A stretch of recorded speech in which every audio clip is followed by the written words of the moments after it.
Hello everyone, Deanna here, and thanks so much for being here.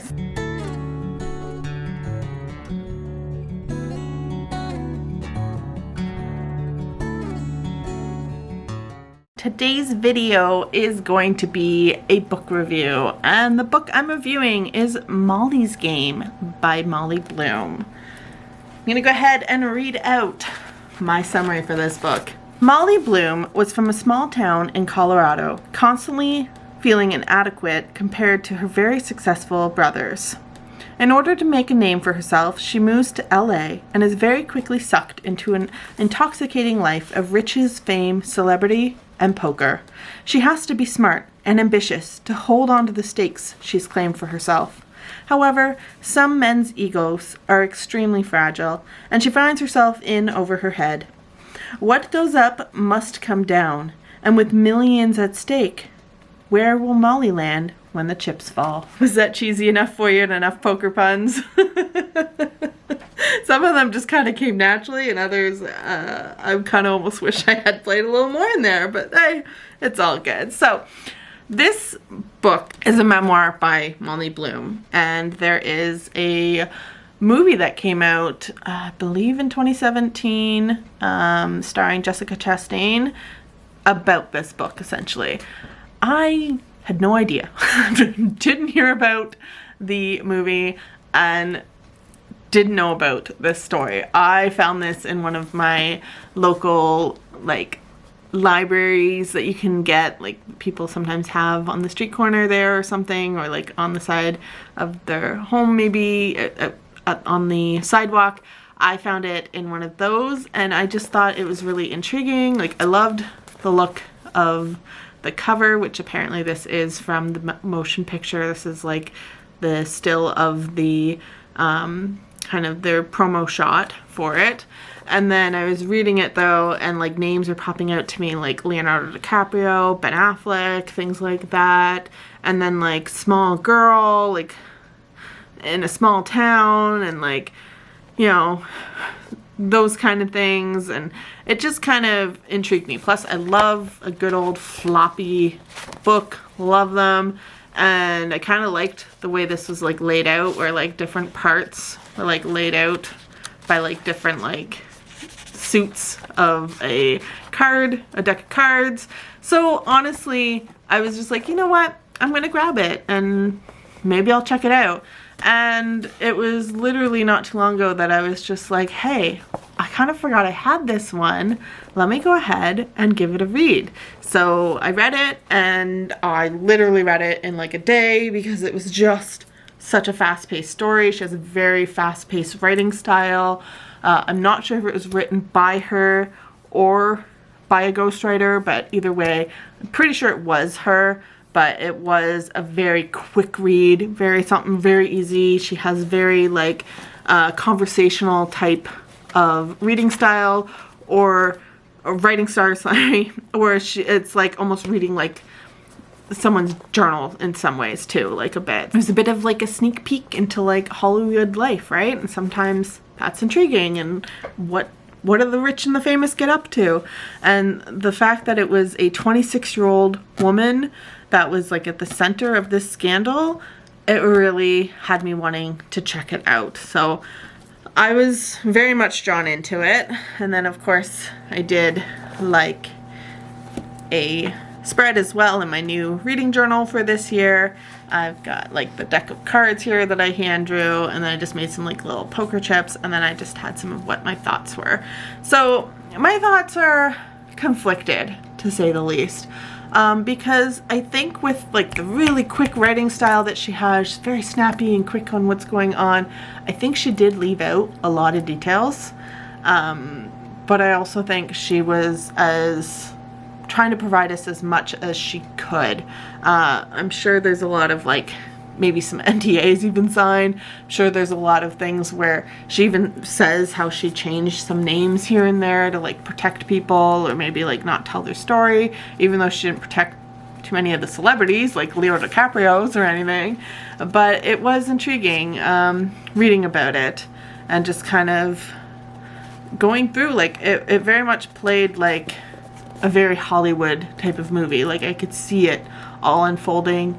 You know, she starts in like a little small town, you get to know a little bit of her backstory, and then she moves to LA, and she goes from there, and you know, she goes through some like waitressing jobs and things like that until she's pretty much snapped up off of the street by just some random person to become his, like, working for him and the business that he owns essentially with some other people, and then somehow she gets snapped up from there and then snapped up again. Like, it's a lot of things where it's like, wow, either that's like just extremely lucky, or like how were you just like falling into these opportunities almost? Like, how were you literally just getting plucked as if nothing? And so some of it, I think, was because of her ambition and stuff, but she didn't really share as much about that. It was just like she was struggling and she was trying to be as personable as she could be and trying to help people, and then like she gets snatched because, oh, okay, you're really good at doing that, let's take you over here. But it didn't like get as much. But again, it's a really quick little book, and it literally breaks down, like, for example here, like this is 2005 to 2006, and it's 2005 to 2006 just in like this little bit. So that's a whole year that she's throwing in to like just this little tiny bit. So very fast paced, very, very quick read. But I think that like helped to just continue reading it because it was so fast, but it did leave a lot of holes in the story and a lot of like, okay, what happened that maybe we're not being made privy to, and where are maybe some of the gaps that need to be filled in. But I also think, considering how this ends, I think she was under a lot of stress and just a lot of uncertainty when this was being written, and I think she just wanted to get her story out. And sometimes, as someone who's dabbled in writing my own memoir and kind of going down that, one, you're dealing with memory. It's not an actual story where we need to build out characters and we need to build out plot. It's her literal life. It's literally her taking us on a journey of the events that has happened as best as she can recall. And she even says something about that in the beginning, which I really appreciated. That she says something about like, the conversations I recreate come from my clear recollections of them, though they are not written to represent word for word transcripts. And like, I appreciate that. I appreciate that she kind of called that out. So she drew attention to that, you know what, she's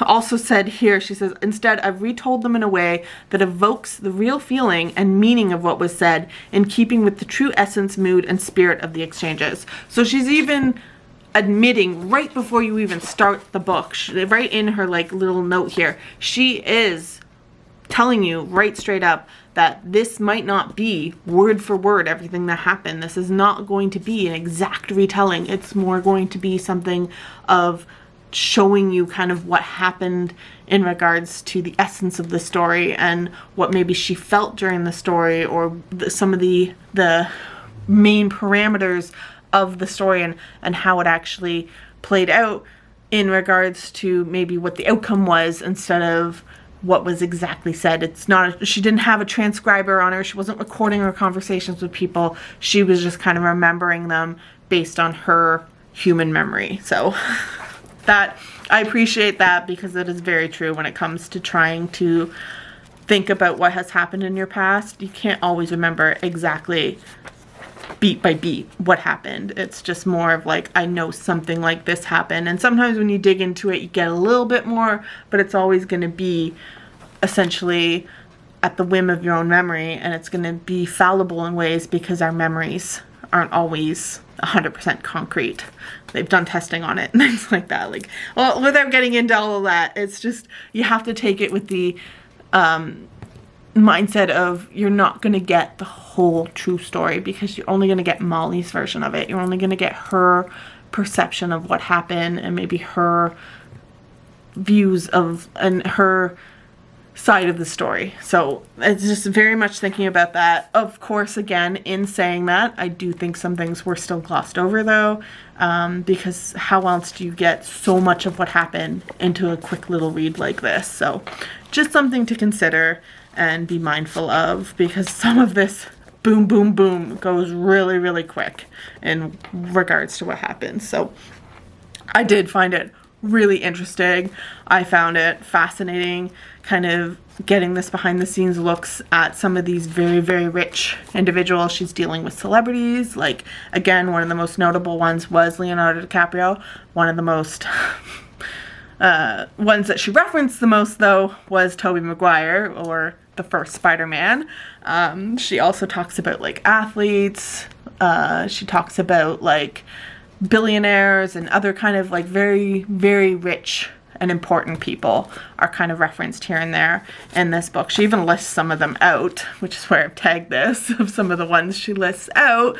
But yes, she kind of goes through and who's who, and she ends up being the one that is coordinating all of these poker events, and she's the one that's like putting herself out there to try to keep them running smoothly and keep these guys happy, especially these guys who are millionaires and billionaires who have sometimes very fragile egos, can be very like explosive sometimes, and just she's trying to keep all of this going and hang on to this as much as she can with just the seat of her pants sometimes, and the knowledge that she's gained just by seeing and kind of taking in what's kind of happening. But it was definitely interesting.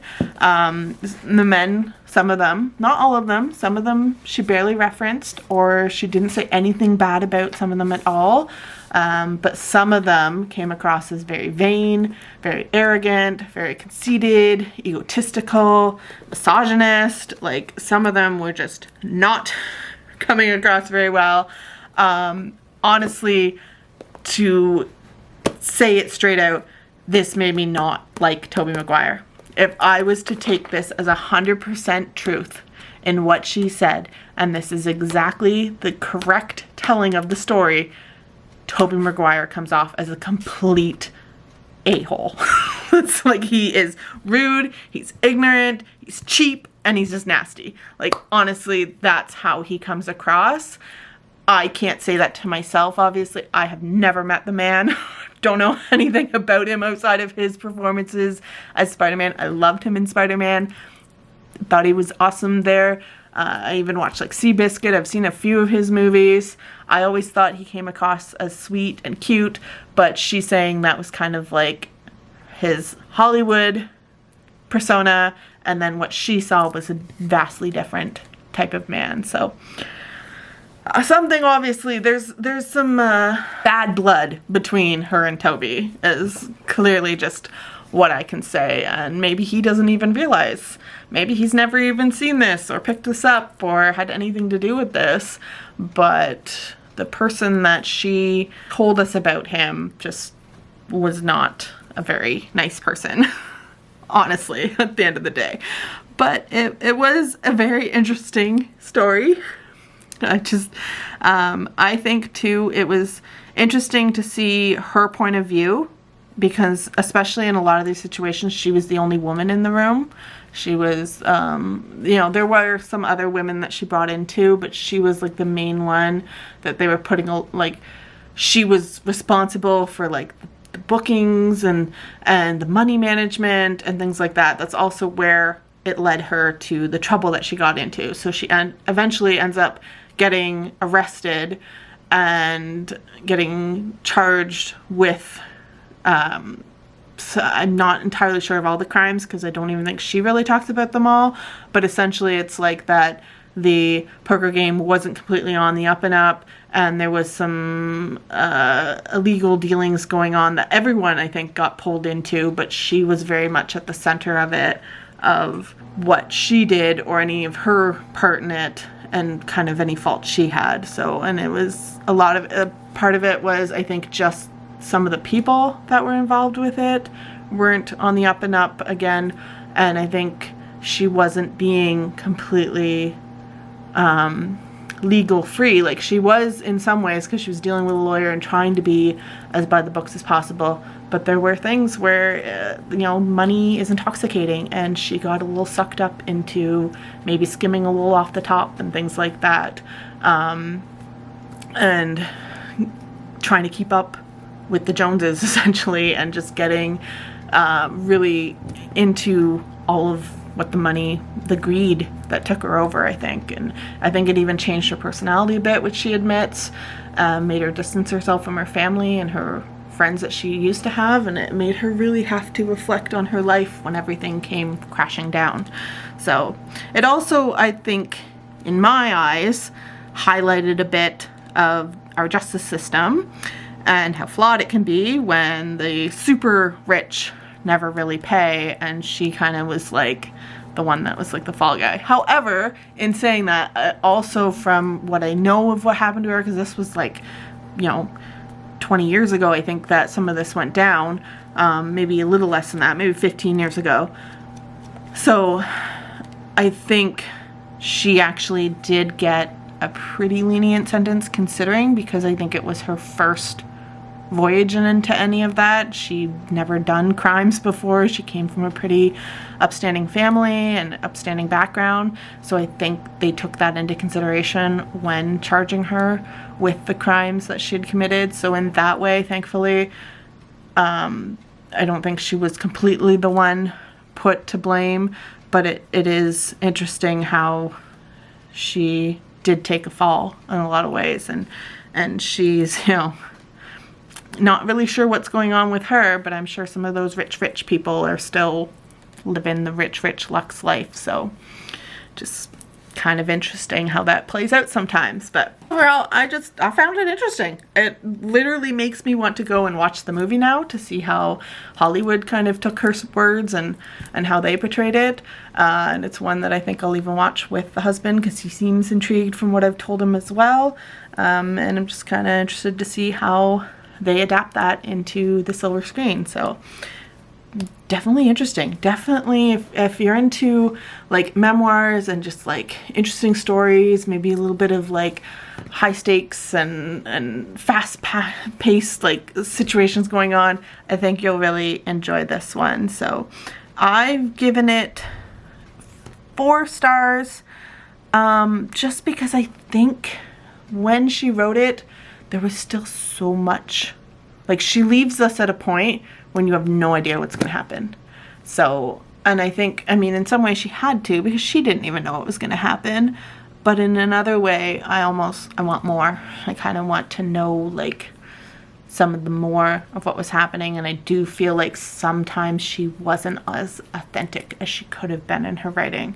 I did feel like she was holding back, and maybe she was holding back for her own protection, because again, at the point she was writing this, it seems like, from the way that the book ended, it seems like she was still going through a lot of the crimes, and a lot of, like, she was going through the charges, and she was going through a lot of, like, that legal stuff. So she probably even couldn't say as much as she wished she could say. So there was probably a little bit of that was holding her back. Plus she was probably a little bit afraid for her life because of some of the circumstances that happen in the book. She is literally like threatened, and it's pretty scary. And being a woman who has all this going on, and you're from Colorado, and you're just trying to make something of yourself, trying to prove yourself worthy, and you're pretty much left out to the dogs to rip you apart.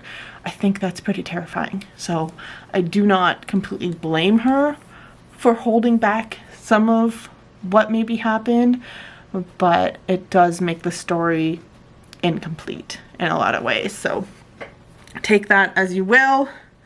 I still enjoyed it. Still want to check out the movie, like I said. So that's going to be it for me, though.